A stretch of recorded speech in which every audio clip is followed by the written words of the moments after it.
if I don't have a job by the time I get my last unemployment check, I'm gonna take my ass to the strip club. Magic City really put me on the map. Feel like you lost yourself?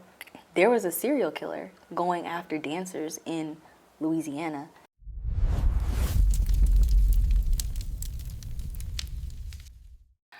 Hey, I'm Crystal Parks with The Spicy Hustle, and today I have COY Malone.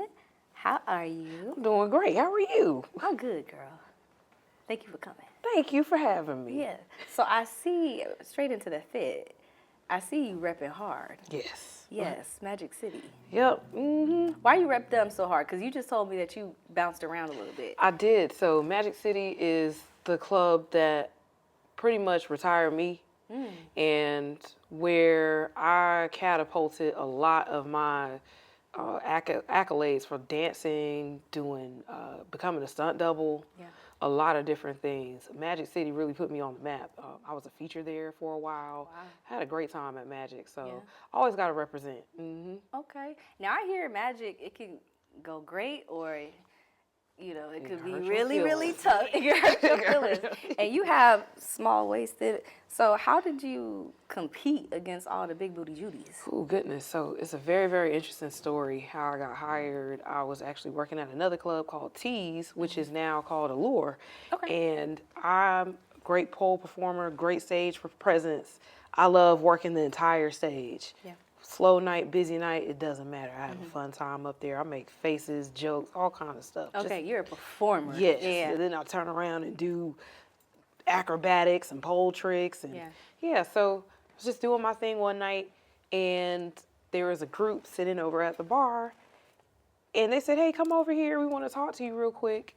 And one of the guys there said, hey, I'm one of the partial owners of one of the biggest clubs here in Atlanta. I want you to come dance here. We're going to pay for your permit. I said, okay, well, what club is this? He said, well, you can't tell anybody if I tell you this. I said, okay. And so he tells me it's Magic City. I'm like, all right, cool, you know. Right. You hear the stuff all the time. Yeah, Saying, because I never went there to audition because I didn't know if I was going to make it or not. Because of the big booty Judy thing? That, I'm a great pole performer, but I know they already have their selected, people that are features and things like that. And they had a waiting list. I did not know that. They have a waiting list. You go and audition. They'll tell you, come back. We're not hiring right now. Isn't that a way for them to just tell you, like, no, we don't want you there? Do they actually call people off the waiting list? They have. I've known a couple people to come off of the waiting list. It takes months, sometimes years. Wow. Sometimes you just don't have the look. Wow.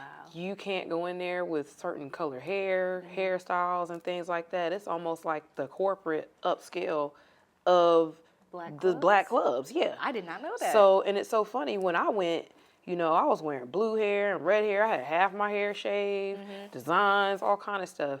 So when I went in, I said, hey, here's my permit. I'm hired. One of the managers looked at me. She looked at the other lady. She made a phone call, went to the back. She said, here's your money back for your permit. What? And I was like, oh, okay.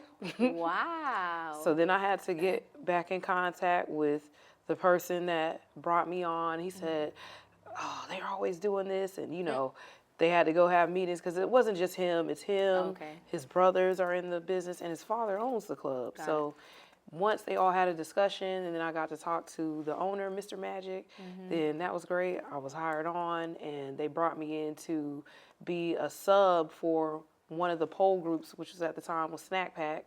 And so if one of them called out for the night, then I went on stage with them to perform. That's that was still me coming dope in because that's your introduction to the club. Coming into with the some door. heavy hitters. Coming into the door. So I have to ask though, what was that conversation if someone was a fly on the wall, that conversation with you and the Mr. Magic City?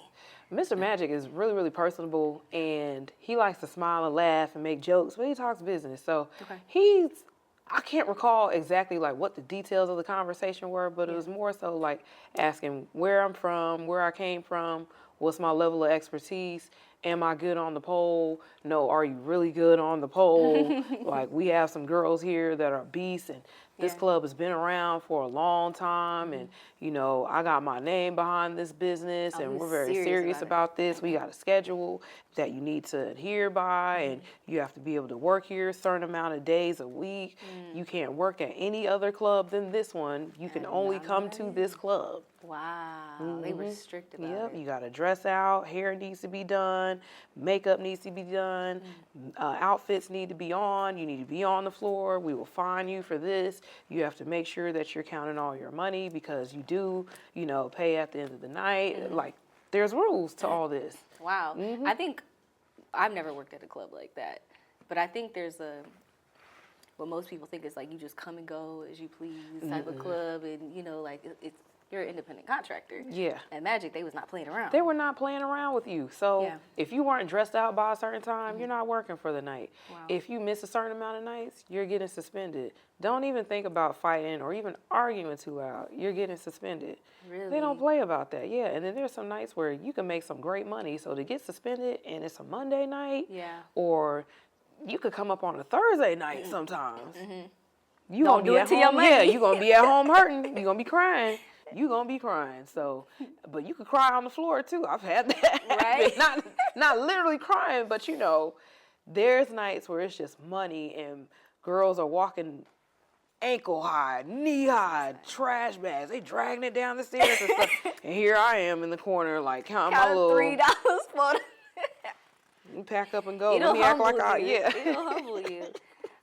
But I think the thrill of it, do you ever miss it at all? Sometimes I do. I do. I found myself talking to my man recently and was like, let's just go down to Florida for one weekend. I can make $3,000 like real quick. You stay over here, chill in the section, smoke a hookah, make sure I get it. You know? Yeah. I don't care. You get dances, whatever. Just don't do nothing crazy. But I'm going to make this money real quick. And I miss the being on stage and performing. Like I said, I love performing. Yeah. Great performer. I love picking out different types of music, especially during my birthday sets. I miss that a little bit. Yeah. And just being up there and expressing myself in that way, not to say that I can't now, it's just different as a performer live and in the moment. Right. But yeah, there's parts of it I don't miss. So I feel you on that. So how quickly, I mean, in Atlanta it's a little different. Like when I was traveling, I think I only needed a permit in one state, Texas maybe? No, Arizona. So it was, we didn't really have to think of ourselves as a business. It was really just hopping in, hopping out. Right. How quickly did you have to pivot and understand that this is a business and I have to treat it as such? Aside from my permit, I also need to set myself up to run like one.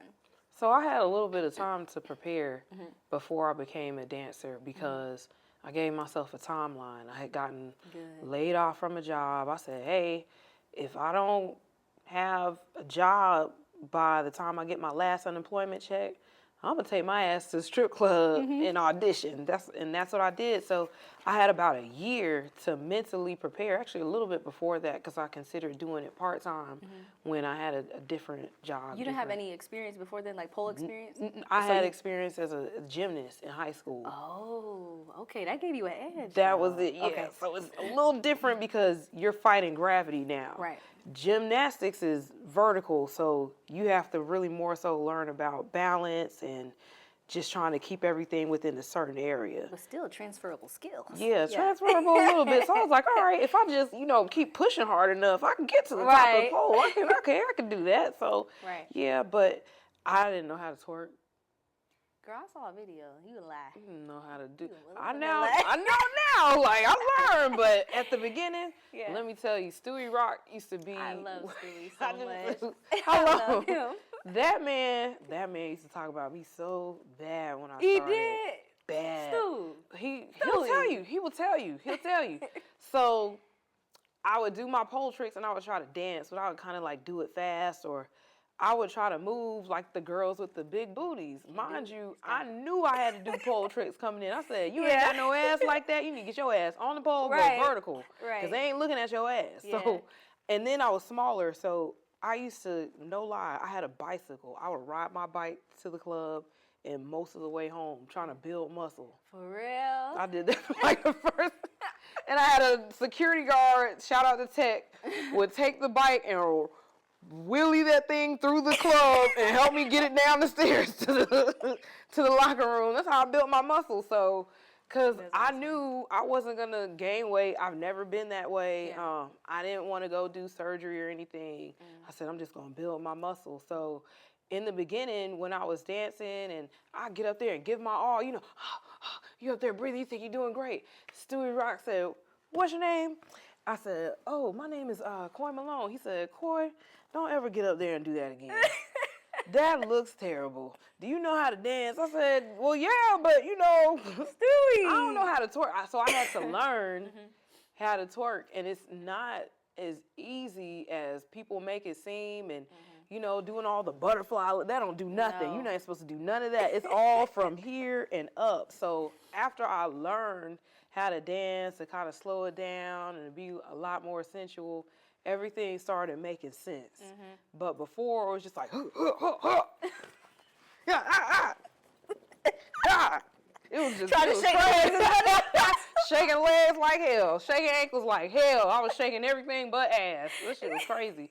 So yeah, the pole tricks kind of made up for it in the first year, and I got really good probably like in 6 months. Damn. In about 6 months, and probably around that time is when I started traveling. Everybody was like, you should go to Magic City, or you should go to the Cheetah, because I don't know, you just remind me of that. That's like more your style.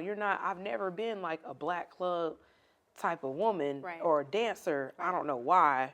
It just never really, when people see me and they see my dance style, they don't put the two together.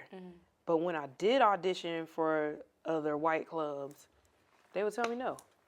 They tell me no. They're very strict. Yeah, Yeah. They are. Anytime I went to audition at a white club, I made sure I had straight hair, really natural. Yeah. Yeah.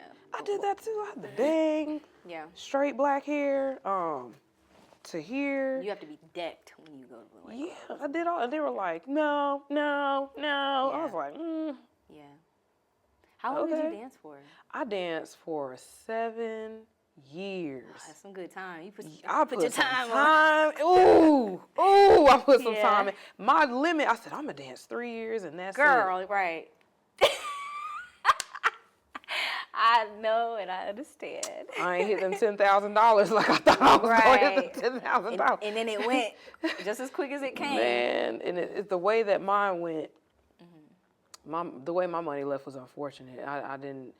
There's things that happen in life that you don't plan for. Right. But thank goodness you have money set to the side for that. My plan was to save every $100 bill that I made. Okay. I wouldn't spend it. Save all those, and then I created a savings, started moving money over. I still kind of live modest. I didn't really travel like that. I traveled for work. I didn't buy bags and cars and stuff. I just was really just trying to live comfortably and eat whatever I wanted whenever I wanted to. Foodie? Yeah, okay. Big one, man. That's what I said. I said, my goal is to go try a restaurant every week. That's what I want to do. And I did that. Yeah. So I'm happy. But everything kind of, I think it was right after COVID. Because during COVID, I got fired. I was like, oh, okay. Wow. And I tried to dance after that, and I was just not in the mood. And I was like at pinups, and I was like, man, I don't want to do this no more. Like I noticed myself coming in later and later. Yeah. So later on, we were still in the pandemic in 2021, I had a wrongful arrest that happened from a state trooper. And that costs a lot of money to handle a criminal case, to get charges dropped, to go through getting, probation and all that. And after that arrest, 3 weeks later, my dad passed away. And that was like, me and my dad, that's my best friend. Yeah. And so to deal with that and an arrest, and then having no insurance policies, no retirement funds. And I know he had them, but can't find them, or the companies are saying, hey, we know he signed up for this, but this is actually what it is. And you learn a lot through that process, unfortunately. So I always encourage people to, talk to their parents, or if you have children, make sure you have everything laid out, because it can cause a lot. So doing that, going through the criminal arrest, going through paying my dad's funeral expenses and stuff, and then inheriting his home that still's not paid off, and that money went real quick. And I had, on the flip side of entertainment, I was doing stunts on P-Valley. I saw that. Shout out to Yeah, thank you. I'm doing rehearsals and shooting takes, and then going out to the parking lot and crying, and then coming back, and they're like, well, I don't know if we want to work with her because she's not really talking to anybody. I'm like, I'm going through it. Right. Like, you lucky I'm here. I'm lucky I'm here. Yeah. And I mean, that was a couple months after my dad passed. So, it's tough. You don't really know what it takes to go through the industry of being an entertainer, and the things that we're just kind of just pushing to the back of our mind while we put on a show. And so that money been gone, and I'm still like, I feel like I just started to breathe. I'm still dealing with things with my dad and his home. And how are you now mentally? Mentally, I feel like I'm really seeing myself through things and understanding that I did go through something very, very traumatic. And so I'm doing a lot to work on myself as much as possible on a daily basis, and kind of like just let go of a lot of things. I see where it caused me to want to hold on to a lot of stuff, figuratively and literally. So I'm in the space now where I'm like, okay, if it's not working, if it's not serving me, I got to find some type of way to let it go. Like, I'm at the point now, even with my dad's house, and I fought tooth and nail. I've gotten it out of foreclosure so many different times, and gone through people breaking in and trying to squat in it, and going through stuff with the bank right now. And I'm at the point where I'm like, okay, if I can't get it together within this set of time that I have coming up now, I'm going to sell it. I don't want to, but... Because you're still holding on to the memory of your dad. That, and, I partially grew up there, and it's an emotional... And I see it as an investment opportunity for me to start something. It is. And it's just not aligning to do what I would love for it to do, or the ideas that I had, or business plans that I had. So it might serve me better to let it go, to sell it. It might be the seed. It might, and you can do whatever you want to next in his name, in his honor. Yeah, I can do that. I understand. I've had a few people where that's definitely been tough. I have a friend who his grandmother passed away in their house, and it needs so much work, and him and the other person just can't afford time and money to really get it to where it is, and it's just literally sucking them dry, because they just can't let go, which I understand, that he's looking at the house as like, that's my grandmother, you know what I'm saying? So I completely understand. Yeah, and then like in the Black community, we don't have a lot of assets. We don't have land, a lot of us. Some of us might be first or second generation homeowners, things like that we don't see often. We're still fighting in the sector of having our own businesses. And Black businesses get bad reps. So we're trying to fight all these generational curses and traumas and stereotypes. Stereotypes, trying to come up and be successful. So it sucks when you have this thing that's been given to you in an unfortunate situation, but you inherit it, and it's like, yes, finally I have a way out, and then it doesn't work. So it's like, damn, I gotta start all over again. Like, shoot, it was in my hands. So it's very, I feel like for us in particular, it's harder for us to let go, because we ain't had nothing before. So after this, we'll talk and see what can happen with it, because like I said, I work with investors, and there's a few alternative type of investments that we did where you can make more money than, and that would be to hold on to it, but you'd have to be fluid, because even some people, like my mom, we had a house in Florida And which was kind of silly, she decided to sell it because she just couldn't handle the fact of renting it to someone and them messing it up over time. I'm like, wow, you can't think about it like that. Right. But to her, she felt like if she gave it to a family, she would, in her mind, she would feel better about it than a renter, which she felt like was going to ruin it, which, that was just her own mental block.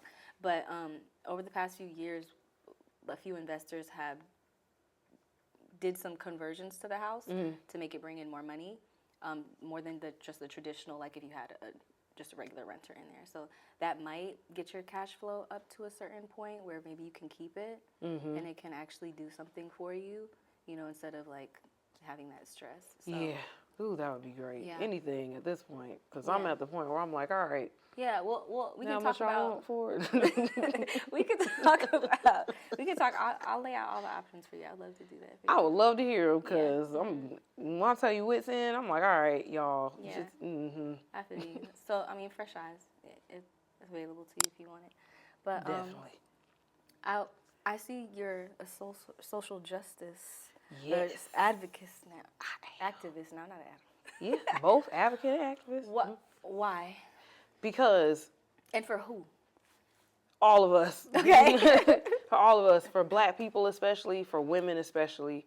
I'm also an advocate and an ally for LGBTQIA. Okay. Man, you got all the letters and the plus. And the plus, yep. I don't ever get it. And the plus.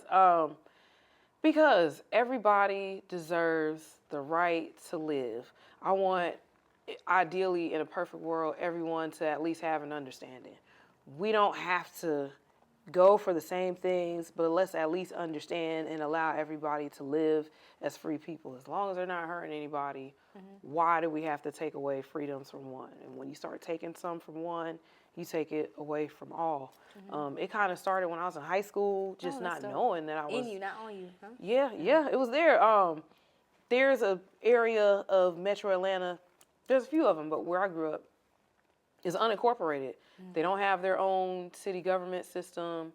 They don't have their own police department. They don't have their own fire department. There's a lot of other resources that could serve that area well. Right. They're in a food desert, so they don't have major like grocery stores and things like that around. It's starting to develop a little bit more now, but there's a lot more that could happen with that area. And so I compared it to just the other side of one of our streets, and I'm like, they have their own school system. Their sidewalks look nice. Right. They have street lights. Why don't we incorporate this area?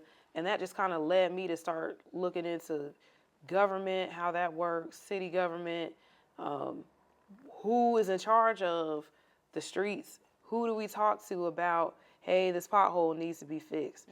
Why is our school one of the last to get renovated? Yeah. And I just kind of carried that through and just took my own time educating people on politics, why local politics are a lot more important than the national politics, which they affect everybody, but your local decisions are going to be what determines certain laws, taxes, ordinances, whether or not your county or city serves alcohol on Sundays, things like that. I'm like, y'all not, concerned about that? Yeah. Right. You don't want to have a little drink on Sunday?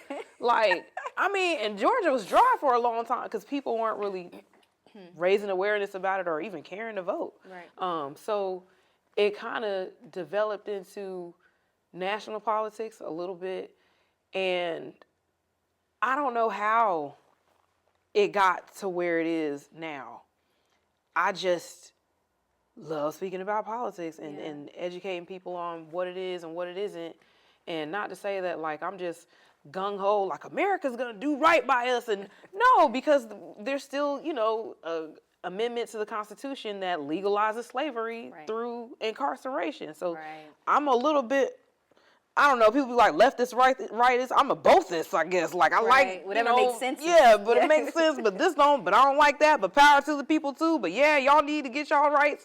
No. So, but it ended up being that I was invited to be a part of a political campaign called "Get Your Booty to the Poll." Okay. And we were just telling people to vote and things that are coming up like, hey, you know, marijuana could be on the ballot this year, but you won't know if you don't go and vote on it. And this is like about local politics. Right. We weren't saying to vote Democratic or Republican or Independent.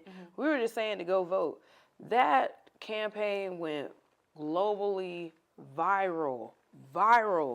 We had to have a publicist. We were doing news interviews for weeks from 9 a.m. to 6 p.m. every day. Jeez. Politico, People Magazine, Fox, ABC, everybody, everywhere. Some people in France and Canada, and some stuff is in French. And I'm like, oh my God. So I got. Was that your first campaign that you did? That was my first one. And we weren't planning on it to be That's how it always happens. big, but yeah, and we got hell from both sides. Like a lot of people that loved it. It was innovative.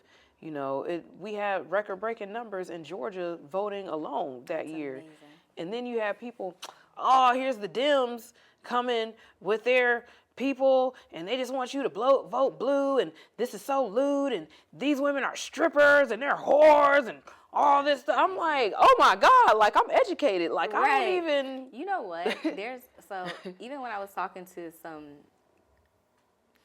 guy friends who are in business and finance and a bunch of other things about talking to other entertainers, you know, there's still a stigma of that we're just like cracked out dumb hoes. And I was on like, drugs, we sleep with rappers. Yes. We got a lot of boys,friends. Yes. We're never gonna be faithful. Yes. We're always gonna be out in Daddy the streets. issues. Yeah, daddy issues. We can't save money. Yes. We spend it on a bunch of dumb stuff. Yes.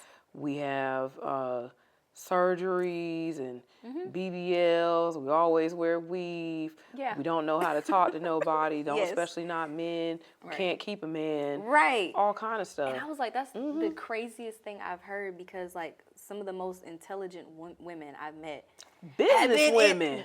had been in the club. Multiple businesses. Yes. Multiple. I knew somebody that had an ice cream truck.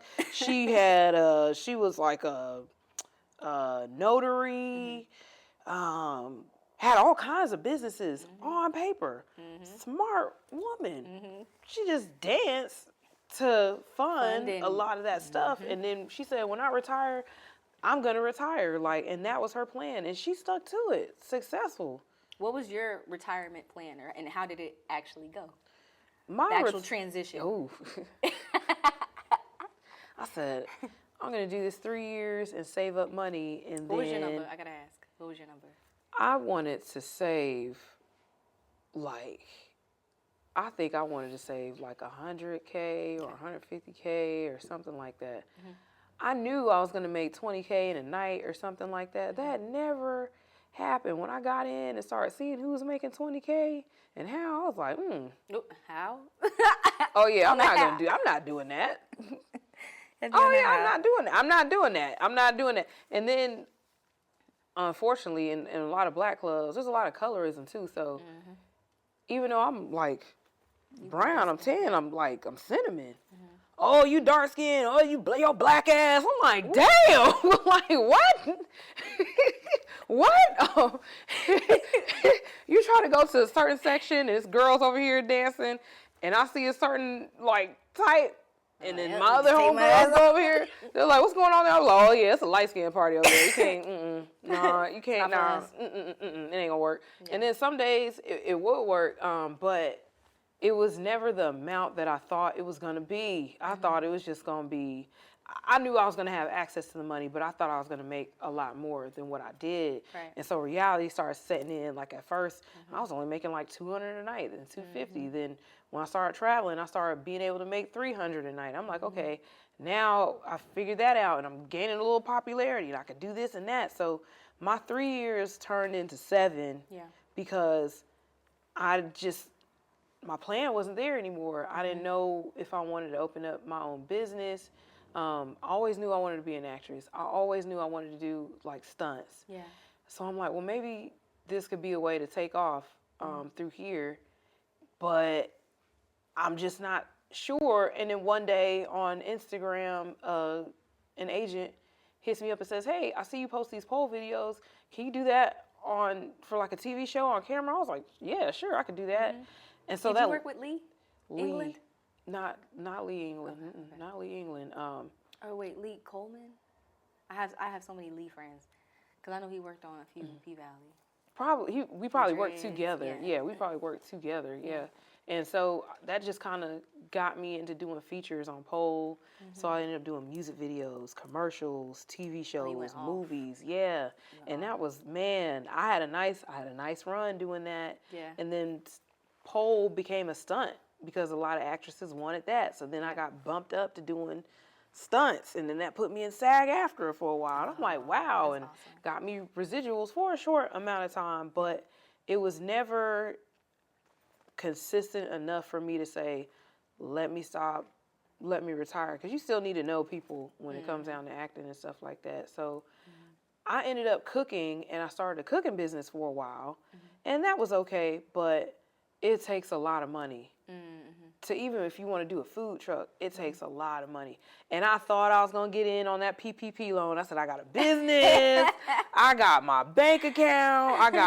And I got denied. I'm like, wow. Damn. Maybe I should have lied like everybody else. I should have lied. Everybody was getting 20 bands. Yeah, but you know, it's catching up to them now. They coming to get you. They coming to get you. Yeah, they were getting that. So I was like, man. So I really just had no plan.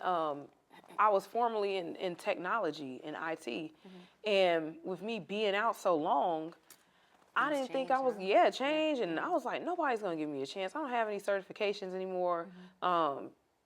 My work history for the last 7 years is going to say dancer. Like, I can say, like, I was a server and I did sales. I said, I did sales. Yeah, and I was a server. And, you know, I did all kinds of stuff, you know, entrepreneur. And luckily on the side, I worked for a construction company. The business owner I met in a club, shitty club. I hate it. Not that it's shitty. It was shitty for me. Gold Rush was shitty for me. Southside niggas don't like me. Okay. I don't know why. Southside Atlanta niggas don't like me. So I would just be in there talking to people all night, not making money. And this business owner was like, he said, why are you here? I was like, to make money. He was like, you're too smart for this. You want to work for me? I said, what do you do? I own a construction company. I need an executive assistant. So I did that for him for 5 years. Nice.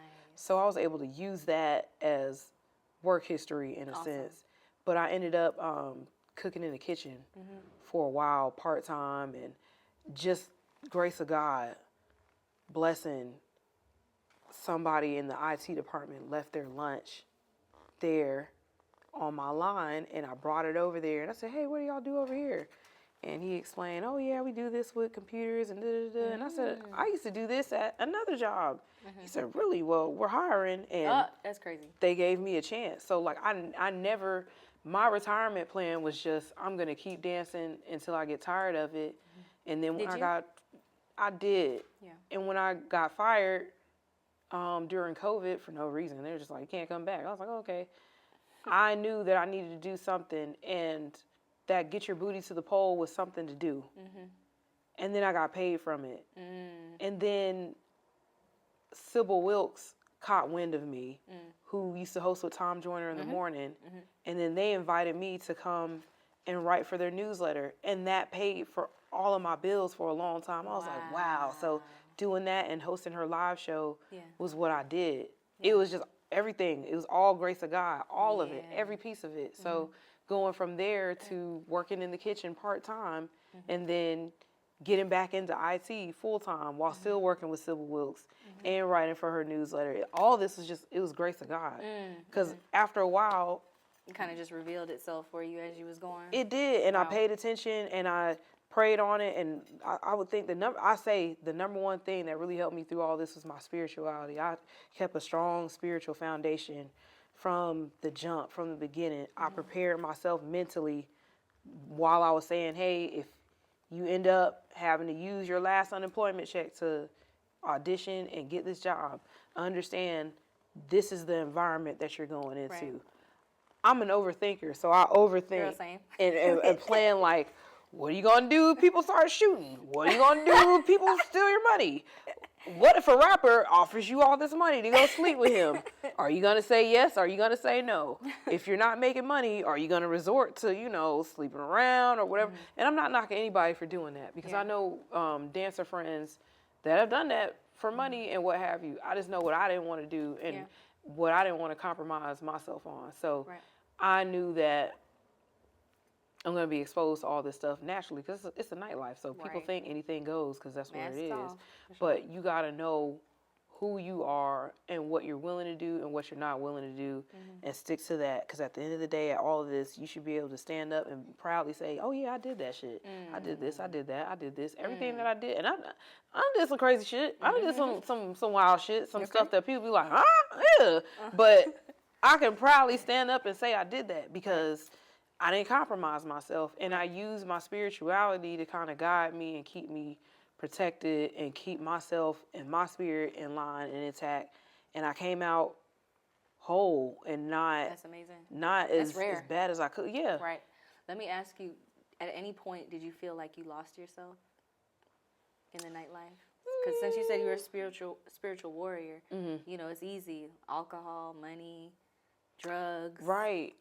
I feel like there was one point in time where alcohol was getting to be a little bit too much for me. When I started, I didn't drink at all. Didn't drink for years. I want to say when I hit that year 3, I was like, I'm tired of dancing. I'm tired of bitches. I'm tired of niggas. I'm tired of this money. I'm tired of politics. I got on my Instagram. I got a video saying that. I did a 2-video rant. I'm tired of this shit. I'm tired of dancing. So I started. My first year, I would have like 1 drink, maybe 2, and then I stopped for like 3 years. And then about year 3, 4, I started drinking. Now, I wasn't tore up drunk, but I knew it was a lot, because I was still like going to my doctor, getting my annual visits, things like that. And they ask you, hey, how many drinks do you have in a week? And every night, and I was like a 6-day-a-week dancer, yeah.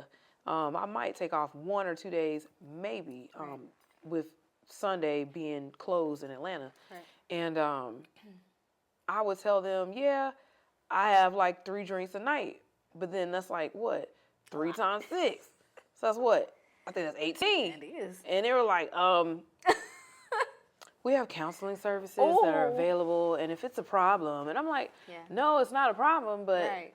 It's maybe just that work environment. Yeah. It's not a lot for that one night. Yeah. Tipsy. Exactly. And I wouldn't even really get tipsy like that. And I was like a bodybuilder too, with all I was still doing weights and all that, trying to gain my muscle, trying to gain some booty, all that stuff. So, and then doing all that pole. So after a while, what made me kind of look at it and say, all right, let me not. One night at V Live Atlanta, I think somebody drugged my bottle. They drugged it. I know they did, because I was dancing with this group, this crowd. They were like, oh, yeah, it's our birthday. We're out of town and this and that. I remember seeing them open it, but I don't know who did what to it. I don't usually drink vodka because it gives me a headache. I drank some that night. That night, I was so off my ass, like, I was dancing. They said, you started taking somebody's money, like, in another pile, like, trying to scoot it, And they know I don't do that. And they were like, COY, COY, COY. And I was like, huh? Oh, okay. Like, I didn't really react. And they were like, we knew something was wrong. And then I started throwing up at the end of the night. But it wasn't anything. So I was like foam. Like, I was... Oh, wow. Couldn't really talk, move. One of my friends, Shatara, God bless her soul, took me home to her place, put me in the tub, made sure I took a bath, put me in pajamas, made sure I slept, made sure I was hydrated. Like, they could have left me there to do whatever. And in the club, it's really every man for themselves, So she ain't have to do that. She didn't. And she went all out to make sure. I truly appreciate her to this day for doing that. I should send her some money just think about that, because that lady saved my life. Yeah. And so that made me think, like, all right, let's slow down on drinking, even though it wasn't a problem for me. I see where it could put me in situations. Right. I've known of somebody, unfortunately, that died that way. She and we weren't on good terms. And she hadn't lived in Atlanta anymore at this time. She was living in New York. She ended up bartending. We had fell out over some petty situation years ago. Before that, prior when I danced, and she was a waitress at T's. That's now Allure.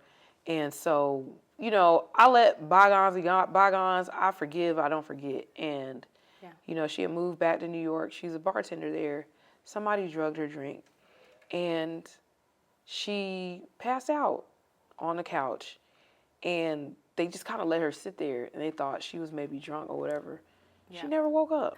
And that is so sad to even know that happened. So, I mean, alcohol that's the tip of the iceberg. I've seen girls zooted on.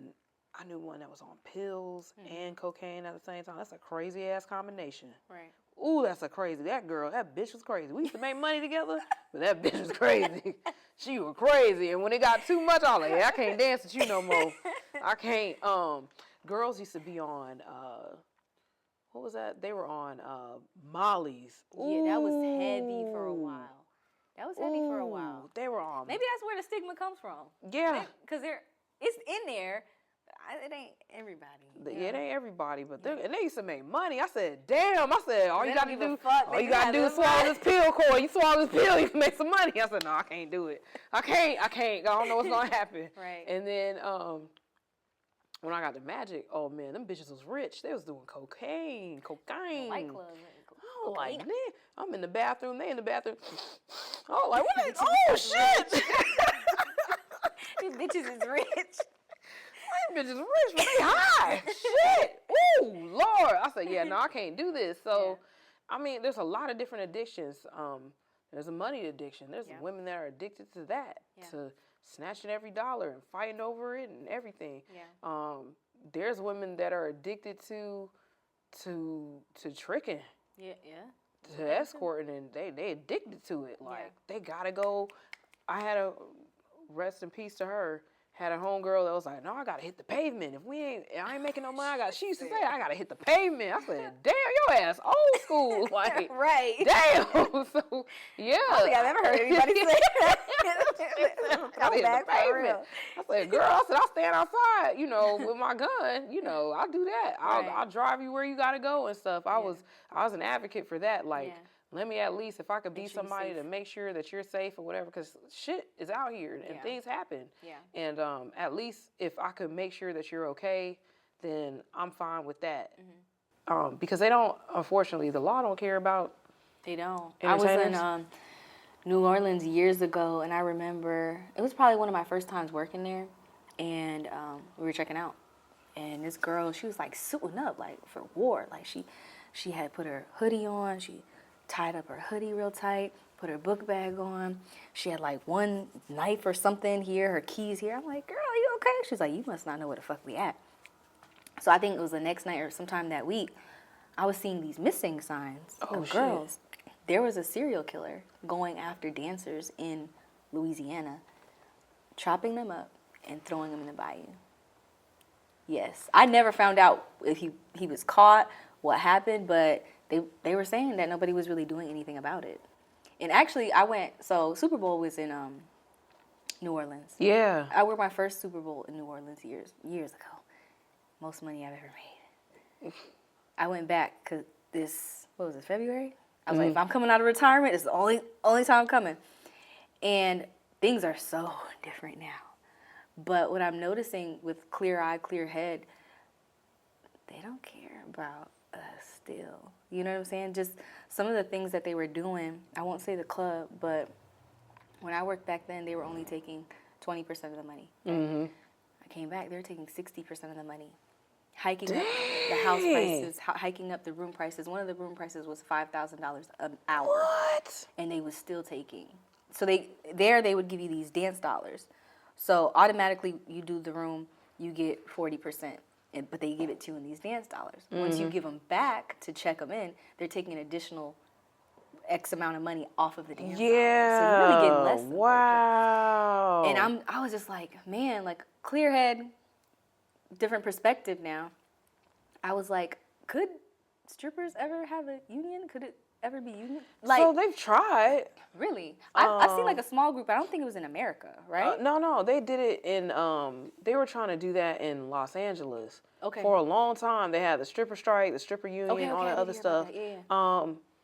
That movement got quieted down for a while. I don't know how far advanced that they got, but they were trying to build a union for dancers because of the different house fees and the permits and all that other stuff. Like dancing is its own business, especially when you have to have a permit. You are like a business owner. A lot of people don't understand that.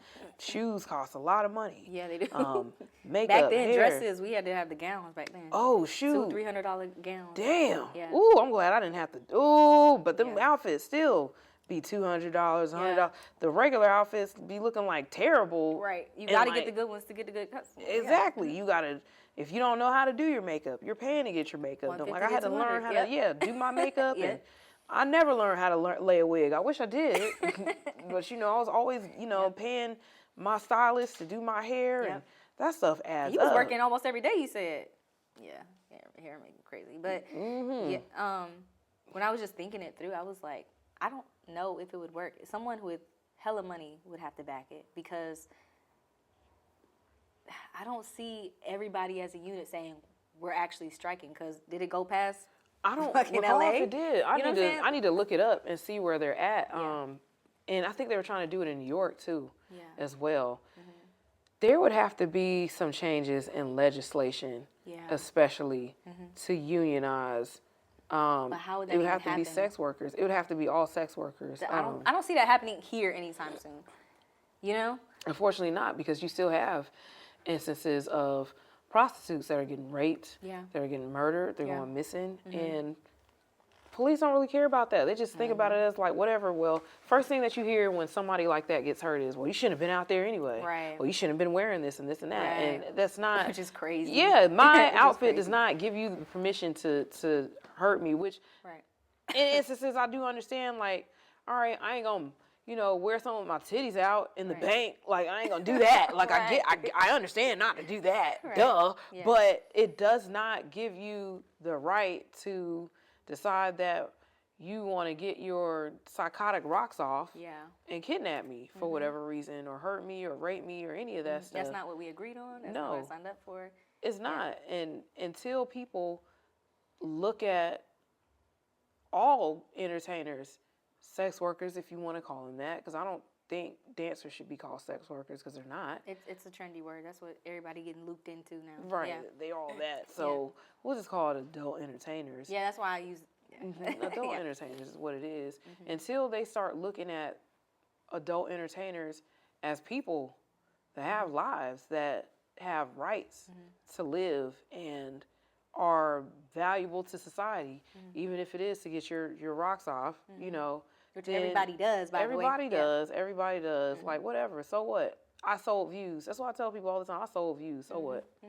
So, there was this, I think it was a TikToker. I was scrolling and he was talking about Rosa Parks sitting at the back of the bus.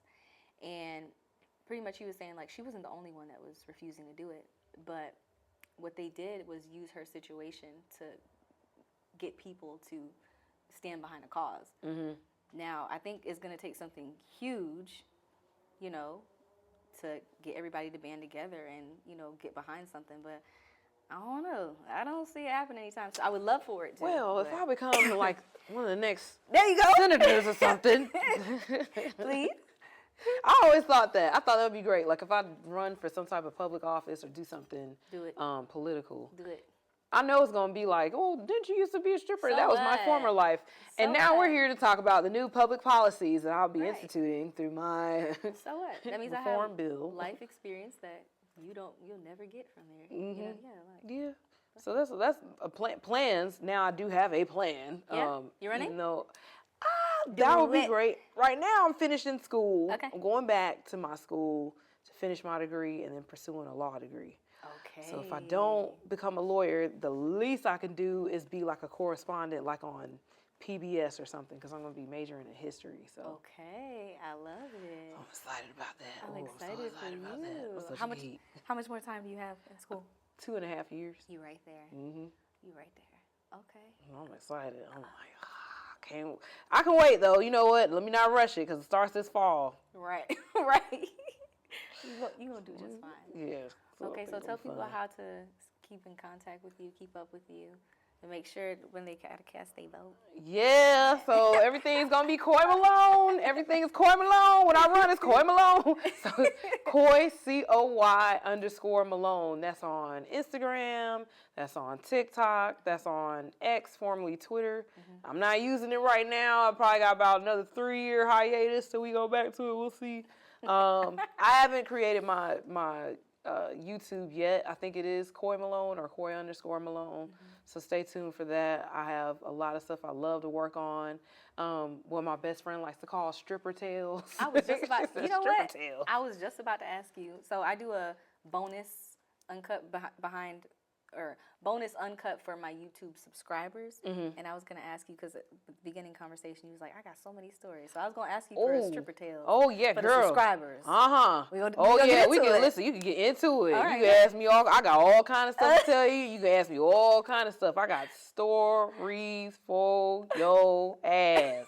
All right, bet. Well, let's get into stripper tales. All right. Well, thank you again for coming to the Spicy Hustle. I enjoyed meeting you, getting to know you, experiencing you, and I appreciate you. Thank you. I love this. This is fun. Oh, good.